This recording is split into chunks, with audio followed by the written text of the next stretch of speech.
Hey neighbors, the Handyman here with Handy DM Tips brought to you by Initiative Coffee Company. Today, we're taking a deep dive into DDEX-01-06 The Scroll Thief, author Daniel Helmick and editors Claire Hoffman, Chris Tulach, Travis Woodall.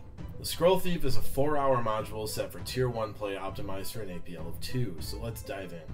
Some general notes. The Scroll Thief features a substantial whodunit open that relies heavily on social and to a lesser degree exploration, and finishes up with exciting combat.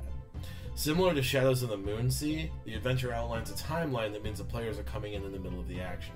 The module features callbacks to previous members of the Cult of the Dragon, highlighting the structure and the real threats of the organization. Overview.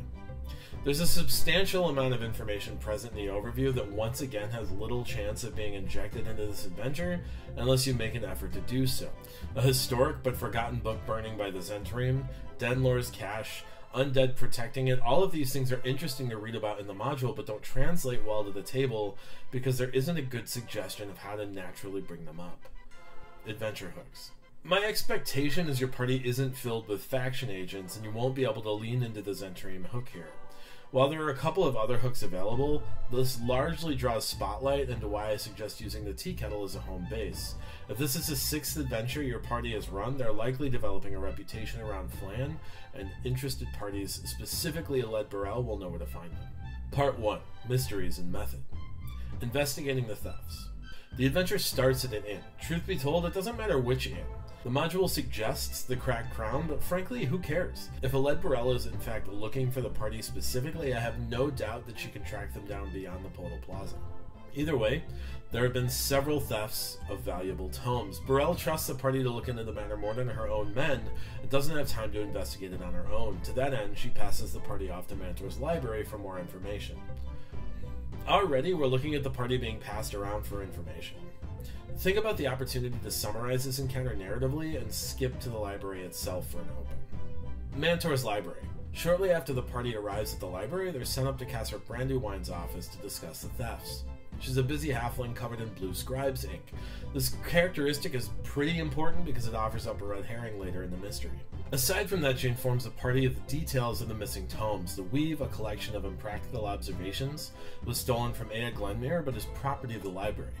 A memoir of Reno the Blade was stolen from Martin Foss, and the Lords and Lineages of PHLAN was stolen from Agan Lamarck.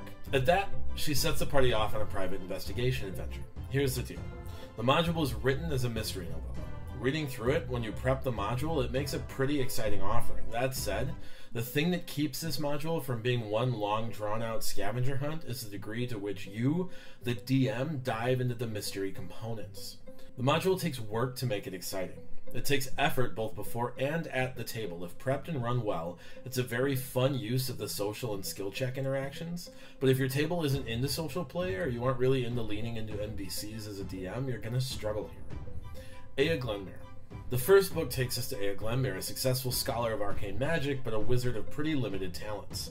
There are a few skill checks offered here, and they offer opportunity to expose Ea as the limited wizard she is.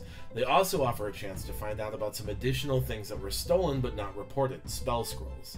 She also offers up the fact that whoever stole the book from her had to know she had it, thus has to have access to the library records. Martin Foss. The second book was stolen from Martin Foss, a dwarven ex-adventurer that has turned his sights to training the next generation. His most interesting characteristics are a missing arm from an owlbear and a talented daughter. He's a huge fan of Reno the Blade and has collected the man's journals. One of those journals is a stolen item. He can offer information on the missing book, specifically that it included references to Tyranthraxis and a pool of radiance under Valievo Keep. He also offers a combat training opportunity with his daughter and descriptions of the rest of the journals he's collected that he keeps at the library. Agan Lamarck. Book 3 takes the party to Agan Lamarck, whose family owns a scribe store and keeps records of nobility.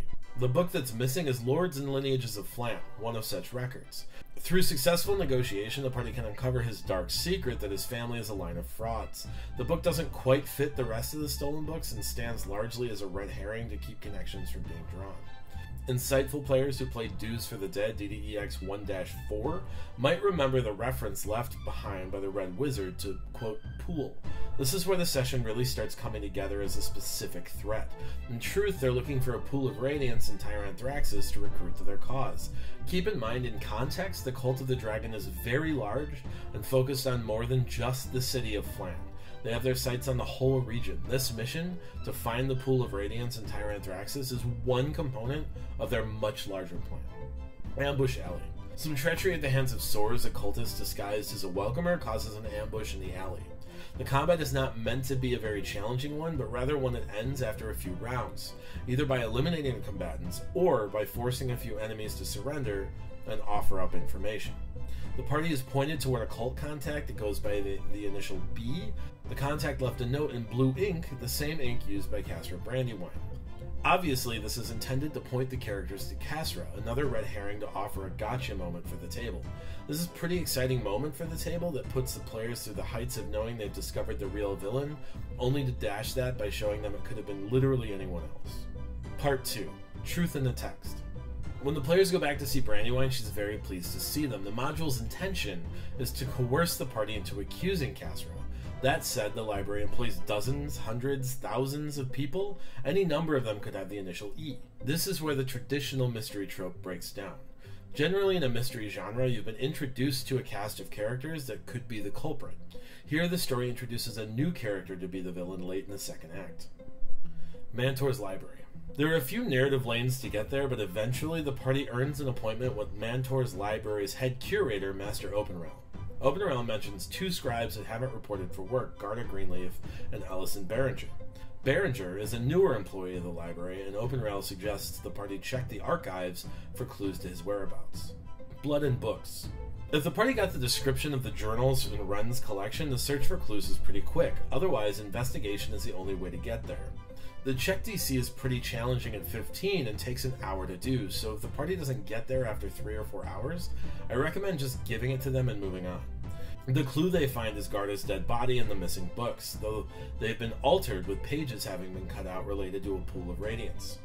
A couple of investigation checks points to the missing pages, but the hunt is largely over when a library-shaking blast comes from beneath the party, knocking over heavy bookshelves and potentially trapping the party for yet another hour. Archives. As the party heads down to the archives, they encounter shadows. This is where the disconnect between the author's intentions and play at the table really shows, unless you can offer up explanations. Behringer broke through the wall into an ancient cache from Denlor, ancient wizard from before the last fall of PHLAN. If you can't communicate that effectively, the party is just attacked by undead in a secret room in the library. There haven't been any undead alluded to so far in this module. Denlor hasn't come up at all. This really feels like it's out of nowhere unless you can communicate to the party why a secret room with treasure is here. Regardless, Behringer is long gone into another hole he blasted in a room that leads to the sewers. The sewers of PHLAN. The sewers provide a few things. A spillway can poison the party. Typically, I offer up the idea that you can move faster in the spillway because you're moving with the current, and then offer up constitution saves against the poison. The sewers also offer up a potentially long combat with 2 to 3 carrion crawlers. Skip this combat. Just like the wolf fight in Shadows of the Moonsea, it doesn't add to the story. It's here to flesh out the city and make it feel more complete, but it can take 20 to 30 minutes and resource checks the party. I like a resource check. I don't love an extra 20-minute combat that doesn't add to the story. Instead, you can flesh out the city by describing a bloody scene with 3 dead carrion crawlers and a backpack left behind in haste. If you're concerned about the party going into the final fight with too many resources, beef up the ambush and shadow encounters a touch, skip the crawlers, and save yourself the time it would have taken. Part 3. The Dragon Swamp. Eventually, the party catches up with Behringer and a new friend. Rythnax is the first dragon offered up in the season and should be a benchmark for your players. Ellison isn't particularly interested in the fight, and if left alive will show up to help the party much later. After a limited conversation, Rythnax attacks. Don't forget about layer actions. Without them, the party is likely to steamroll over this encounter. Conclusion.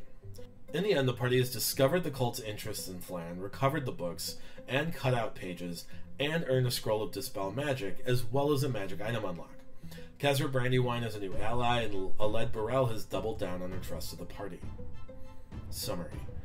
So there it is, DDEX-01-06 The Scroll Thief. This module requires a lot of homework to be interesting for your table, but can pay off tremendously if done well. It leans into narrative tropes that allow your players to feel invested, and offers the first encounter with a real-life dragon that Adventures League offers up. That said, those narrative tropes fall apart when the real culprit is discovered, combat can seem random and unrelated unless communicated well, and the module risks the longest information scavenger hunt yet if done poorly. Pay attention when you prep this. Put the extra work in both beforehand and at the table, and cut your table some extra slack if things don't seem to track with them right away. Anyway, thank you so much for listening to some tips on DDEX-01-06 The Scroll Thief. Be a good neighbor, give us a thumbs up and subscribe. Find us on Twitter, Instagram, Facebook, and Patreon. And from now, until the next time, roll together.